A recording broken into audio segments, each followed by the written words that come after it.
It's time for the Geek Missile podcast, broadcasting from somewhere in the Pacific Northwest. Now, here are your hosts, Randy and Adam. Thank you so much for joining us. It's Randy and Adam, and we're live from Germany. Wonderful. We got beer, cheese, and pretzels, and we're ready to go. We should do papa today. Papa and alcohol to spare. Let's have a... What's the sausage? Let's have a bratwurst, yes? A bratwurst and some schnitzel and maybe some sauerkraut. Not to be completely confused with sour croutons. Very different. You don't want the same. Well, by golly, I'll tell you what. We must be having a good day. Welcome. Thank you for joining us today on Un Geek Missile podcast. Un papa. Jeez. How you doing, buddy? I'm doing fantastic. Sounds like it. I mean, Buffalo Wild Wings destroyed my anus, but aside from that, I'm doing really good. Hey, anal destruction. You have to be careful of that. It's a real pain. I've got big plans for the weekend. I'm planning to try and cook some salmon because I'm like, if I eat fish, I won't eat a cheeseburger because I'll be full on fish. That makes perfect sense, doesn't it?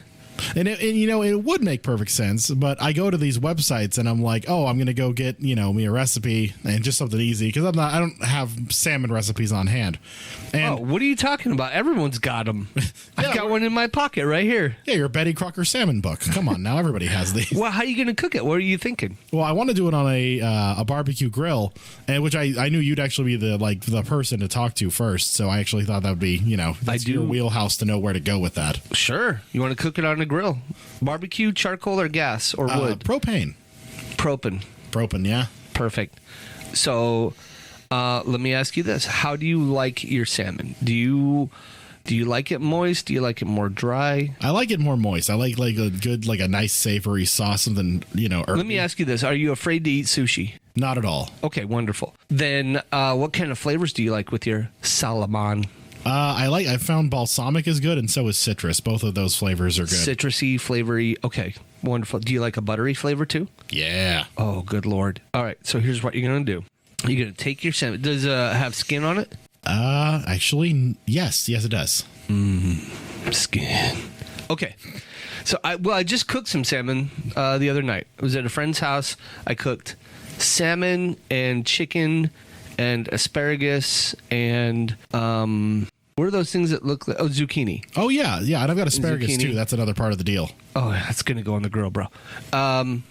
Okay, so I did all those, and it came out wonderful. It was so delicious. Cooked it all on one grill, almost at the same time. So for your salmon... No. Let's start with your side. Your asparagus. Yeah. Okay. So you want to keep them long, okay, instead of cutting them into thirds or fourths or whatever. Yeah. You're going to put them in a bowl, and you're going to take olive oil and sprinkle that on there. You're going to put some salt on there, some cracked pepper on there, and then I recommend, if you don't have diced garlic, then just maybe if you can find a little jar of pre-diced up garlic. Yeah, I've got some minced garlic. Okay. Or just chop up some if you have to. Put that in the bowl and toss it all around. And then let it set. Then you're going to take your salmon. You're going to brush it with a little bit of olive oil, or just pour it on there. It doesn't matter. But you want it to kind of coat the salmon. Both sides would be great. Same thing. Salt, a little pepper, a little garlic, if you can. And then you're going to take a pat of butter, right? Just cut yourself a little pat off your butter stick and just set it on the salmon. And then you're going to get your grill. You want it about 350, okay? Then you're going to put your asparagus on there and obviously lay them longwise so they don't fall through the grates. You'd be surprised. You have to tell people that. So there's asparagus in my coals or my propane chambers now. So, yeah, every time I put them on, they fall through the cracks. Well, lay them the other way then, my friend. But then put your salmon on there. Give it 3 to 5 minutes. Don't flip it, just rotate it. Okay, so like it's laying this way. Now just do like a 90-degree turn. Yeah, 90. Hold on, let me count the degrees. Yeah, 90. and then another 5 to 10 minutes. Right? Just let it, and that 350 is going to be good. Keep that lid closed, and that pat of butter will start to melt and kind of coat that thing. Also, you want to take like a lemon, a lemon, right? Yeah. Cut a circle out of it, cut that circle in half, and and make it maybe a 1/4 inch, thick, and cut it in half, and just lay each half on top of the butter. Okay, and then just let that kind of cook in there. Okay, then you always want to check your salmon, but I like mine more towards rare. I'm okay if it's not quite done in the middle. I'm good with that. Some people do not want their salmon that way. But then when it's done to your liking, take the other half of the lemon and just squeeze it over the top on both. Give it another 30 seconds and pull them off. Perfect salmon. Amazing. I'm ready for I'm going to do that when I get home today. Just got to drop by and grab a few ingredients like some lemon and garlic, and salt, lemon, and garlic, pepper. Salt, and pepper. Now, wait, salt and pepper for sure. Lemon and garlic maybe, and then they always have that one. What's that sprig of stuff they always put on top? There's like that fancy, rosemary. Maybe I'll get a sprig of that too. Sure, rosemary's great. It's an aromatic. Oh, okay. So you're gonna more taste it than you are. Oh, okay, than an actual. Yeah. And I was going to say, and the cool part is what Randy did here so artfully is he told me how to do everything, but he didn't feel the need to go back and recant days from his past, from like his mom buying salmon at a local fish market. I can re-edit that. Would you like me to go back to the days where my mom used to take me to the Agora and we would walk through and looking? That's the problem with these websites now. You gave me this very easy to follow recipe that I could follow along with in like 2 to 3 minutes, whereas I have to read 30 minutes of them talking about their childhood and like why they would choose pumpernickel to make to make grilled cheese, and I don't need to know. Yeah, it's nuts. I know that drives me nuts too when they do that, but they're just filling airtime so they can get commercial breaks in there and all that. But and we would never do that. We wouldn't just place like a Pizzapipeline commercial right now where you could order a pizza for 20% off online. Right. No. So we're in the middle of a conversation. There's no reason why the dawn of we time, would. Tales have been told of heroes. Heroes like Hercules who performed well. There it goes. No, just teasing. But yeah, there's no reason. Well, there is a reason. It's financial, but that's okay. It costs a lot of money to be rich. What do you do? Otherwise we can't get our diamond helicopters. Right. That's it. I know exactly what you're saying. I totally get it, but it's a pain, but it's, they got to do it. At least I can find recipes somewhere. I don't just have to guess. I can guess to a good degree. Like I can make stuff up, but sometimes my experimentation does not go well. I use the Holy Trinity, salt, pepper, garlic, pretty much on everything. If I do a steak, I use that, and then I'll add on top of that if I want something to come out, with a different flavor. But salt, pepper, garlic, and then take your pork chop and maybe use a cream of mushroom soup and throw it in the grill or the oven and cook it, but I always use salt, pepper, garlic. It's the Holy Trinity of cooking for me. That's what I love. Yeah, and I don't think I've ever heard anybody complain about either three of those. No, I don't think they would. So what else is new, buddy? What's happening in the game world? Well, in the game world, there's a couple things going on. And just to lead up going to this, I wanted to talk about how I'm excited. There's a game called Haloinfinite coming out, which is the latest Halo in the franchise. And I'm worried about it because the previous game broke the mold of all the Halo games I've been playing since like 2001, which is that if you want to play with me and my dad always played, for example, if we wanted to play together, you have two controllers, your one Xbox, the one game, you play it and you have a good time and you shoot some things. Right. And this latest installment, the last one they did, they completely eliminated couch co-op. You had to have two friends. You had to have a friend who had an Xbox and the same game as you to play with them through the campaign, and that was really disheartening. So I'm hoping that they learned from that mistake and they're going to fix it, because I think couch co-op is still really cool and needed. Interesting. So they're taking that ability away? Yeah, right now it wasn't offered for the last game, and I think they really took a hit for it, because now we had to set up two Xboxes in our house with a TV and then to play on the same couch next to each other with the TVs just next to each other, and I was like, this is stupid. That is dumb. Why are they doing that? I honestly think it's just to sell more copies of the game and to sell more Xboxes. Like, I think that it's just like more, they're like, hey, you want to play Halo with your friends? Well, you gotta make sure they buy a copy of the game too. Oh my gosh. And it's gross. I can't imagine, like, if you'd grown up, if Super Mario had been that way, or like Sonic or any of these other games where they would like, okay, well, if you want to play 2-player, you got to go buy another console, and then nobody would have done it. Gaming would have died when it started. Yeah. No, that makes sense. But you know what, though? I'm a firm believer in the free market will resolve that. So if this is a model that they're putting out there and the public says, you know what, I'm not into it, guess what? They don't sell any copies, And that will tell them directly, hey, the public doesn't want this. Maybe we should rethink this model. I'm hoping that the problem is that we have such a ravenous fan base for Halo, for example. Yeah. That I'm afraid that they don't get enough of a market tell from the people who are upset about it than the people who still buy it despite that they're not happy about it. Well, that's why we got to do so. That's why social media is kind of helpful these days, because even though we bought your game, but let me tell you what we think about it. Sure, but that's the idea. And when they see that message gets out and other people don't buy it because of that, if they're looking at it going, wait a minute, I need to check this out, and they start looking at it, start looking at other things, they're like, you know what? No, unfortunately, I'm going to miss out on it because it's a stupid model. But maybe it blows up. That's agreeable, I think, and I have to, and I appreciate your worldly views on our capitalistic, our capitalism society, and it just makes USA. Well, I'm just saying, if I put out, let's say we put out the Geek Missile podcast, yeah, right, and we have 100 people listen to our first episode, but then they come back and then they go, 50 listen to the second one, and 25 listen to the third one, and 12 and a half listen to the fourth one. You see the math. They're all killing each other. Well, that's the only explanation. That could be it. Because we do put out a high quality, almost professional podcast. If you guys are our listeners, stop killing each other. We need more of you to listen. But if we do that, then that tells us there's something wrong with the podcast. The views are going down. The listens are going down. So it's our topic. It's something else. So the company will think the same thing. The company's going to say, okay, cool, this month we sold that many copies. The following month we sold this many. Hey, sales are declining. What's the problem? And then they'll start looking at the model. They'll start looking at whatever. And that's how they get the message. You know what I mean? Yeah, no, I get that. And I think that's one of the things that also we as gamers and geeks in the community have to accept is that games have been $50 to $60 for like 10 years now. Right. And maybe they have to charge more to give us the quality product, because everybody's like, oh, the games aren't as good as they used to be and they don't come complete. And I'm like, you got to buy extra stuff after the game. Yeah, I know exactly what you're saying. So, no, I get it. Makes sense. Hey, you know what? If a game company will look me in the eyes and go, hey, this game's complete, we've done it all the way through, you won't have to buy DLC, but you're going to have to pay for the game for like, say, $80 or $90. I'm like, all right.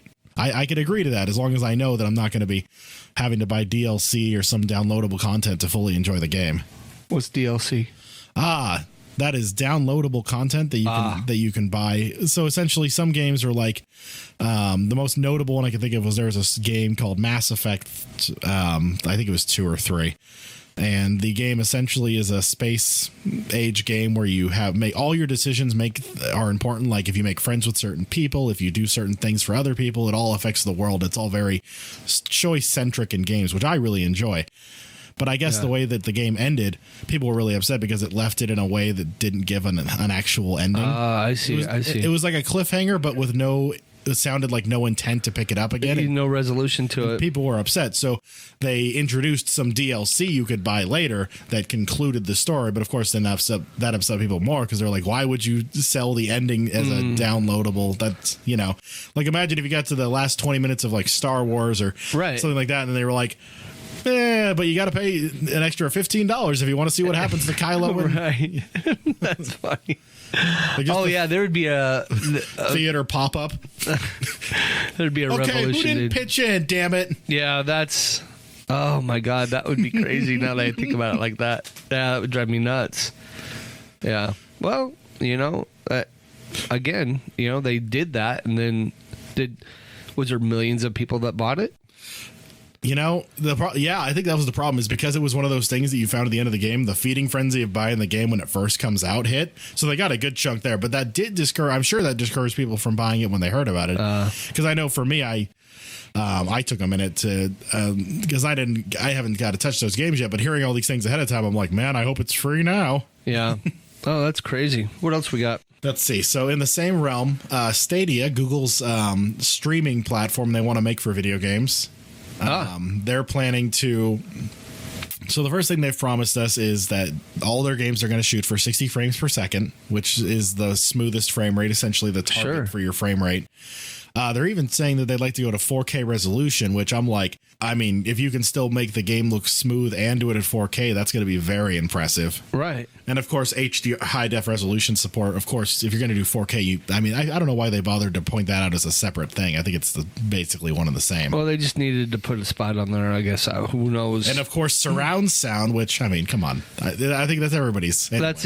That's a big one. So 60 frames per second in 4K. Those are high ambitions, and they say you only need a 12.5 megabyte to get 720 of that 4K. So if you want to get just kind of basic looking visuals, but the cool part about it, the part that excites me the most, is they're talking about how they want to bring back couch gaming, like couch co-op, so you could have 4 people playing games together, and they want to make games exclusively focused on that kind of play. So like back when gaming was, like in its infancy, where you had multiple controllers. Yeah, and you invited your friends over physically to your house, and, everybody ate 40 Hot Pockets and 6 Mountain Dews, whatever everybody was into. And Jolt Cola. Exactly. Yeah. And RC Cola, if anybody, So is this, do you think with Google's history that they're going to keep it? So that's my one worry. They said that even if they don't continue to, if they decide, hey, this isn't working out, they'll continue to keep the servers up. But if I had to just give them credit based on other projects like Google Glass that everybody was talking about, the Google Lens so you could basically smartphone built into your glasses. Yeah. They canceled that project. I had a friend who you could pay $400 to get into the beta of it, and you could have a version of it. I see. He decided not to and returned it, and now the project is no more. So that's the only thing, is they Google like a lot of projects where they're like, we're going to do this, and then they go, we can't do this. Well, The only one I see so far that still seems to be striving, that I've heard about from years ago, was the self-driving car that still seems to be making pace. Oh, I see. So, well, on that topic, well, kind of, did you hear about that rare Canadian-made Atari 2600 game? I'd heard whispers that there's some absurd. How much was that going for? It's $117,791. Jesus. Yeah, that's Canadian dollars, so that's what, 50 American bucks? Oh yeah, exactly. And then if it had been in pesos, $10. Yeah. Easy. So but they it looks like it's a knockoff game of the ET game that came out. Right? Do you remember that? Yeah, that one that they found a whole dumpster landfill with 80,000 copies or something. But yeah, it's the ET game that was made in '93, and these 4 developers got together and they kind of changed it up a little bit. It's a third-party cartridge development, and it's, I don't know. They put this rare game together, but the guy's selling it for $117,000, man, on eBay. But I'm gonna keep an eye on that and see if they ended up. If somebody buys it, if someone buys it, right? It would just blow my mind if they did. So it's nuts. I mean, I saw one guy, basically in the same vein here of selling weird things for. I saw somebody sell, when McDonald's gave away gallons of this thing, Szechuan sauce, this promotion Szechuan sauce. Oh, yeah. Somebody bought a gallon of it for $40,000. Are you kidding me? $40,000 for the sauce, yeah. Oh, my God. This kid got 2 bottles of it like that. He kept one for himself and sold the other for $40. I'm like, dude, I love sauces. I am the biggest connoisseur of sauces. But if I had 2 $40,000 worthwhile sauce gallons with me, they're both going up. Oh, I'm not even opening them at that point if I can sell that much. Well, I need to have a buyer first before I even buy it to begin with. $40,000 worth of this sauce is ridiculous. Yeah, it was. Yeah, so yeah, he won the contest from Twitter. McDonald's sent him the 2 gallon containers. Oh wait, he didn't pay $40,000. Okay. So he didn't pay for it, and he turned around and he kept one for himself to use, for his own chicken nuggets, right. And then he sold the other one for $40,000. And I'm like, I would have started trying to sell them first just to see what I could fetch. And if I'd seen that I get $40,000, I'd be like, hey guys, I love sauce, but I'm making 80 today. I'm not doing. Oh my God. I don't love sauce enough to forego $40,000. Right. If they told me, Adam, you can never use mustard again, but if I could never use mustard again, I'd be like, better be 100,000 and I'll forego mustard. Well, I'm not a big mustard guy. Oh, there you go. Easy for you. Take money. Boom. Easy peasy. But yeah, so you can look at that game if you guys want to go on to the eBay and look for that ET game, $117,791. If you got money to spare, pick up a game that, maybe the knockoff version is better than the game they were knocking off. You never know.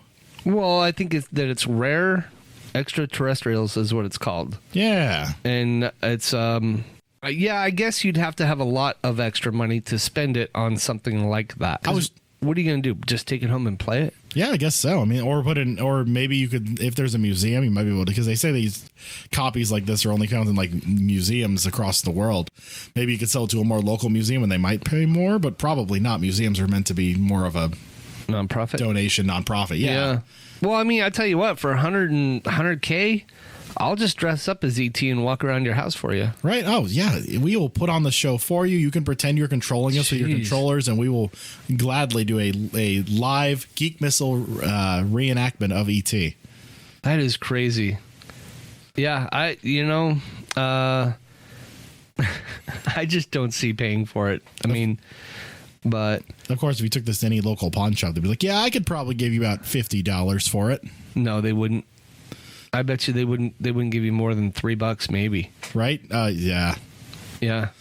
You got to find the market, but you find the people online. I know a guy who rebuilds Ataris and even programs his own games for Atari so you can play them on Atari, which that part's really impressive. I don't know, but the article, I'm going to put a link to this story in the description, but it goes to talk about how the saturation of the bad Atari games, Extraterrestrials failed to take off, managing to sell approximately 100 copies door to door. Imagine if games were sold like that now. Somebody just knocks on your door. Hey, would you like to buy a copy of Halo? Oh, isn't that nuts, dude? What a different world. Just lived in I missed a good time in life. I think I was born after all these things happened. Yeah, the Atari, so you spent a lot of time playing games with your buddies, in the Atari age, and it was pretty fun. I mean, I enjoyed it, but and then Intellivision came out, and then it just went from there. So you had your Nintendo that came out. It was cool. It was a good life. And then you went out and you rode your bike, and then you went out and dug holes, and you got into a little bit of mischief, but you were home when the streetlights came on for dinner, and that was life. I got the tail end of that. I used to read books that were medieval and about medieval fantasy books, Lord of the Rings style stuff. And one of the ones that they talked about using slings, and I learned how to make a sling using twine and jean material. So I was slinging rocks out of a sling, and that's good. That was building a life skill. Yeah, that if we had an apocalypse, I'd be able to still be. I was fairly accurate with it too. I was just like, you just can't use it because killing people is wrong. And hurting people with slings. Sometimes. But it was cool that I learned how to do that, and now I'm like, well, at least I know for the future. Now you know. Well, we'll just wait for our apocalypse to happen, and then I'll come to your house and you can sling people. Everybody will still have guns, and I'll be like, I got my sling. Oh, we're glad you're here, Adam. That's funny. Folks, put on your seatbelt, because it is time for... Would you rather? Rather I would. Awesome. So we did get a lot of feedback on this when we first released this. The Would You Rather. It was kind of fun. People got into it, so we're going to keep doing it for a while until you decide you hate it, and then we'll probably do it a little bit longer and then get rid of it. Would you rather be able to detect any lie you hear or get away with any lie you tell? Let's see. Initially reading it, I'm like... Any lie I hear, get away with. The problem is that I'm not confrontational enough that if someone was lying to me outright, they were lying to me. And I've done it before where somebody, California is the capital of Pennsylvania. And I'm like, that's not right. But I'm like, yeah, I guess you're right. Because I don't have the cojones or the stones to confront somebody, even if I know they're wrong. So you're just not, to you, it's all right, whatever. Like, sake of convenience, I guess I'd rather be able to get away with lies I tell because then I don't have to convince anyone. They just know that I'm. I don't. Well, so do you want to call BS on people, or do you want to be a BSer and get away with any lie you tell? Because see, if you get away with it, does that mean nobody caught you, or they just didn't say anything about it? I don't know. I don't want to be known as a liar. That's another thing. Is you got to think about, because if you're able to get away with any lie, you're basically leading yourself down the path of darkness. Because yeah. Hey, I'm the CEO of this bank. I need to explore the money and home with me for the foreseeable future and touch it. Yeah. I think I would rather detect someone's lie. Then you could be really good at detective. You could be like, join the police agency, be like, I can detect any lie. And they're like, no, you can't. And I'm very faithful to my wife. And they're like, caught you. You're not faithful at all. Yeah, I think I'd rather be a BS detector. So, would you rather be a hopeless romantic or a hopeful unromantic? I'm trying to, the phrasing on that one, I'm like, so is it better to feel love or be loved? Feel love or be loved? I guess is what that one's asking. Oh, I'm already kind of more of an unromantic. Like, cuddling is fine, but then it gets hot and I don't want to move over to your side. And I'm kind of a hopeless romantic where I'm always like, oh, what it is to be loved and oh, how I dream of thee.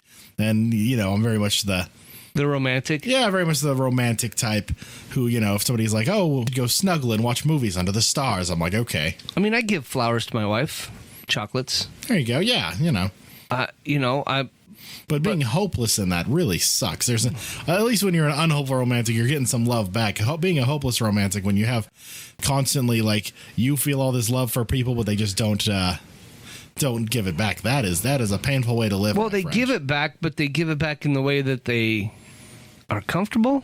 I don't know. I don't like that question. What a dumb one. Let's see. Whoever wrote these for the Geek Missile podcast today. We're gonna move past that one. Why don't you take that one?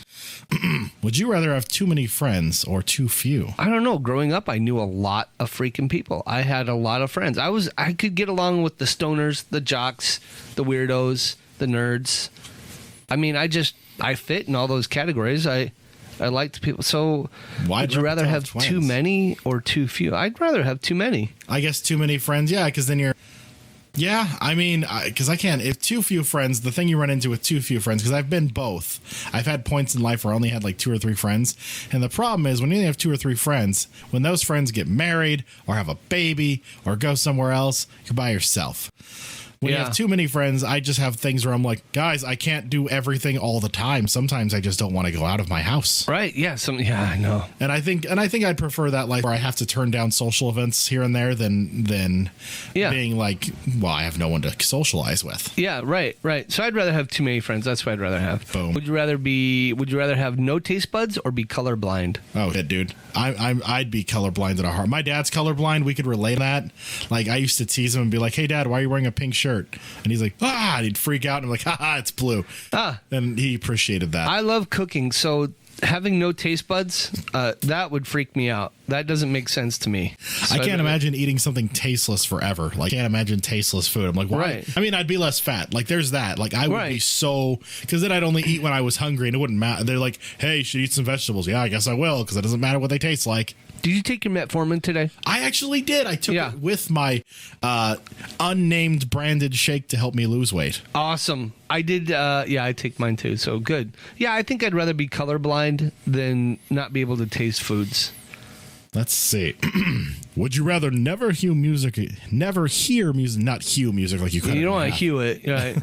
Would you rather never hear music again? Lose the ability to read. Never hear music again. That's rough. You know what? But if I couldn't read, you can always get the audiobook, right? Yeah. I mean, I don't know. If I couldn't read, we live in a world where not being able to read isn't the end of the world, because you can have Google be like, you can highlight things on your computer and Google will go, would you rather never hear music again? Do you want to play a game? Like we now, if this was back in like medieval times or like century times where you couldn't just pull up music on your headphones at any point, or things like where you couldn't be surrounded by music and you had to go to like a tavern, or you could learn to read and then be able to get hung because you're not supposed to read. You'd still rather hear music. That's such a weird one, because you could hear everything else but not music. That would just like talking to somebody and you go to a concert and everybody's all of a sudden all you hear is everyone's conversation. What? I can't hear you. What? We're gonna help after this concert. Drugs. Yeah. So music. Yeah. So I would rather lose the ability to read. I actually would, if I could briefly have that power, just to go to a concert, just to hear everyone talking, but without the music in the background, just to hear what people do. That would be kind of funny. Yep. Yeah, that's a funny one. Let's see. Would you rather find true love or be rich? Rich. Rich. Yeah. Man, this is my hopeless romantic thing coming out of me because I'm still like, but I want to make sure I'm with the love of my life. Okay. All right. So let's walk through this one. Okay. So true love. I've got my true love, right? We're happy in our single wide trailer and our 4 kids, Mary Lou, Lou Mary, Sammy Joe. Oh, yeah. You know, it's like, you know, I got both of my broken pickup trucks, but I'm married to the one true love. But I would feel that I have not, because I don't have any money, that I'm not giving my true love the life she deserves.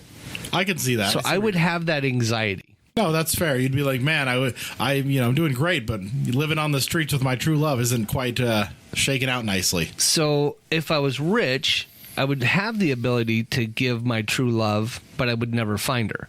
But you'd have a lot of good friends on the way, trying to find true love. Probably, yeah. Yes, so I would have the money and the ability to seek out my true love, although never finding her.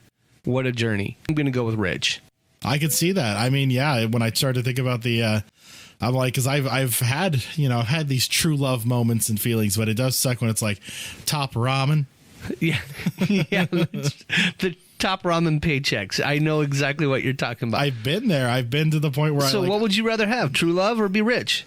I was on the true love thing, but now be rich seems like I'd have a better life. Right. Like, having found true love a couple times already, like I'm, I think I've... When I was in high school, I found true love every week.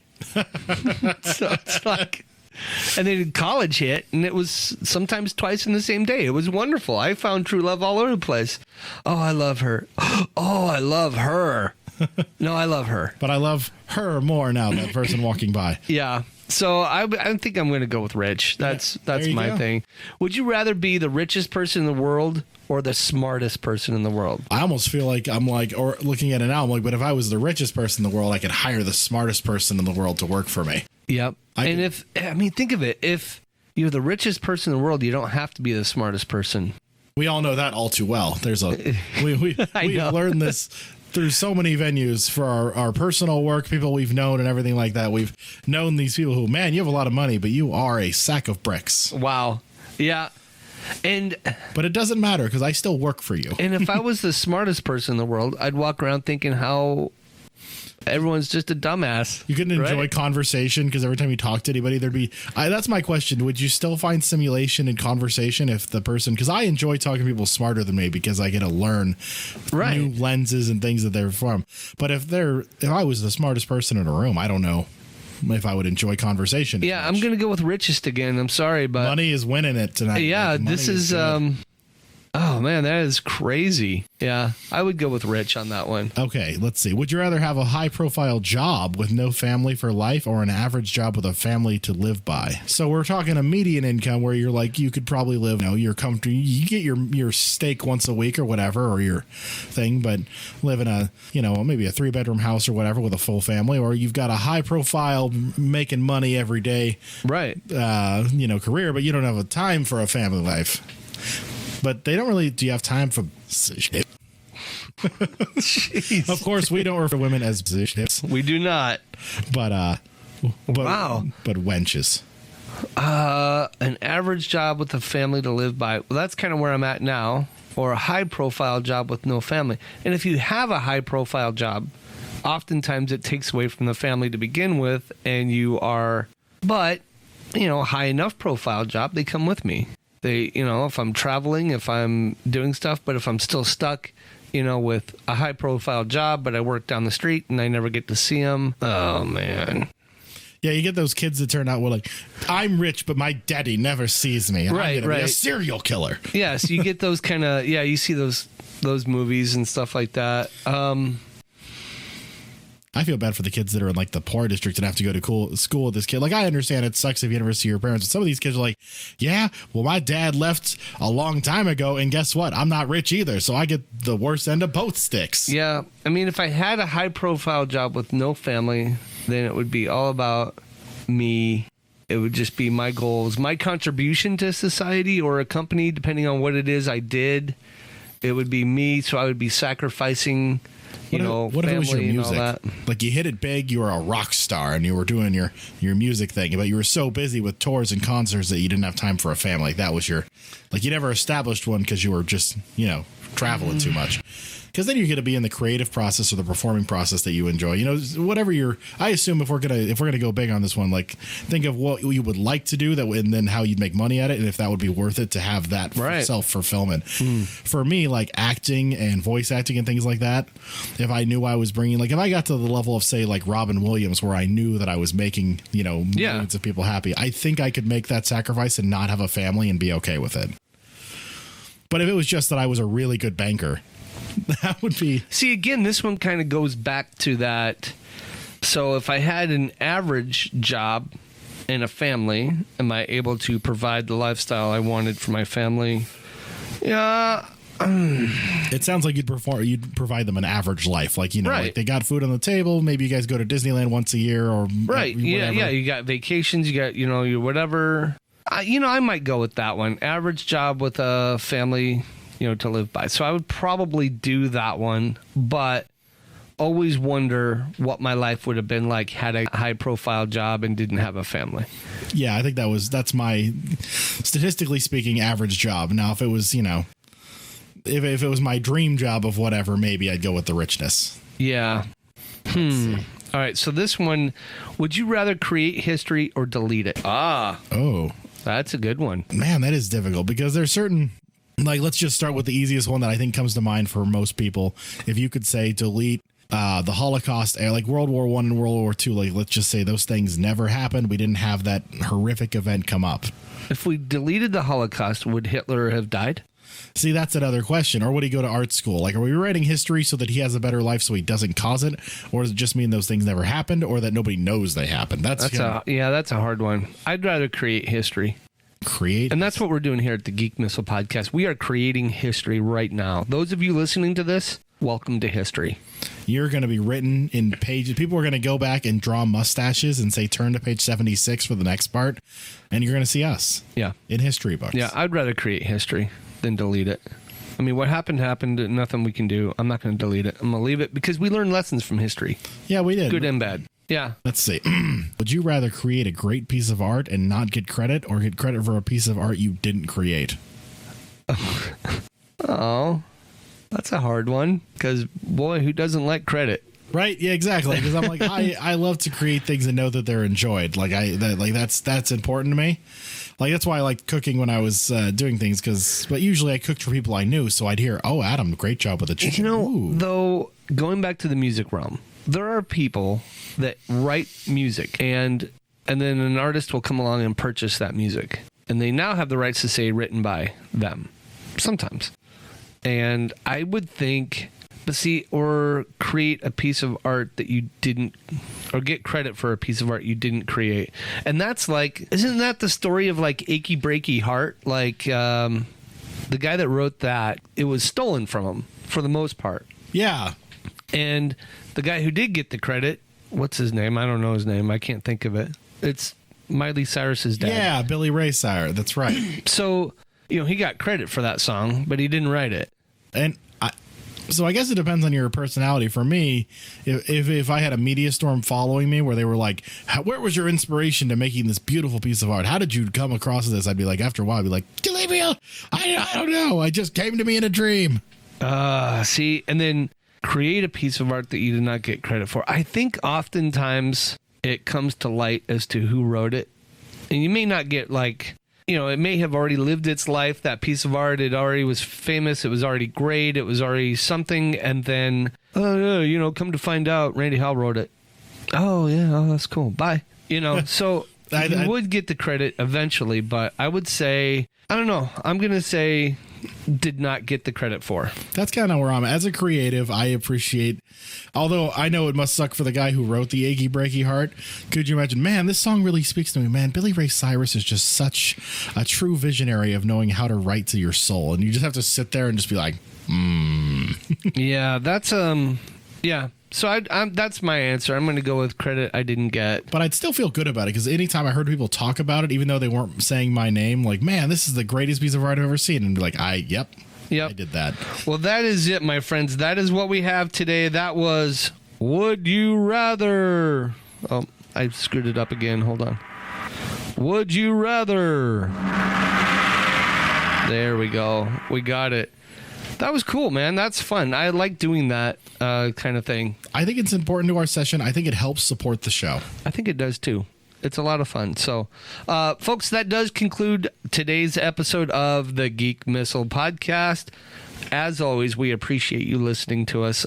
Check us out on the line if you guys want to go. If you guys are connected on the line at geekmissile.com. Of course, we're on Twitter and Facebook, and soon to come, MySpace. And Patreon. Oh, yeah. Adam was going to do that months ago. Yeah, someday. It's coming. All right. But we love you. Well, we do. Thanks for listening, folks. Have an awesome night, and we will see you next week. Fare thee well, adventurers. This has been a Geek Missile production, and it was almost professional. We thank you for listening.